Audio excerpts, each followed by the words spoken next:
The conversation now, I think, has shifted to how do we spend the in-person time? Some people are just saying, okay, we're going to do hybrid. That means we'll come in a couple days a week, but there's still not a lot of intentionality around what you do with that in-person FaceTime. Some people are still doing the same old status meetings and maybe tech reviews in person. And I think there's a missing piece there about how do we now take that in-person time that is now incredibly valuable and make the most of it, as opposed to just going through the old motions we used to go through. I think that's still a big unknown at this point. Actually, one of my biggest observations about how work has changed since we all went remote is people just nasty to each other in Slack more, in my view, because it's just like a classic 90s flame war. When you don't have that face-to-face interaction, people get emotionally dysregulated and they sometimes are a little bit more hostile than they normally would. And I'm hearing also people reneging on signed offers. So even that 2 weeks before they join, it seems like the longer that delta or the longer that gap, the more likely it is that person can then leverage the signed contract as a way to get something better. And the thing is, I don't even see malice in that. It doesn't matter what those disadvantages are,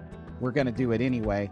And that has led to the rapid and sudden globalization of the technology workforce, just intensely globalized overnight. Other countries have different cultures around whether or not you get a call back or whether or not you should ask your boss for a raise before you quit or even talk to them before you quit. It's just become a very complicated hiring and retention environment. There are regions where this kind of turnover has been normal. For example, like in Silicon Valley, historically, the turnover has been a bit higher because you could always just walk down the street, right? This does address a general leadership complacency, doesn't it? We can just outsource for $15 an hour and I can build 5 companies and see what happens. That's gone because you're going to pay a pretty price now for development. I can just bulldoze this poor engineering manager and have them do everything because they're my right-hand person. And that's out the door because if the happiness levels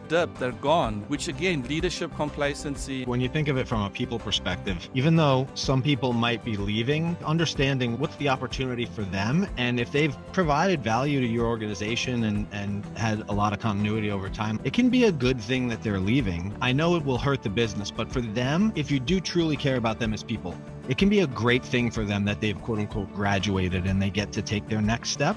And it's also a really positive thing for your company because that's how you allow opportunity to some other people that are there to grow into that role, to step up into that role. That abundance mindset's driving me nuts right now. That's really that scarcity abundance mindset in leadership.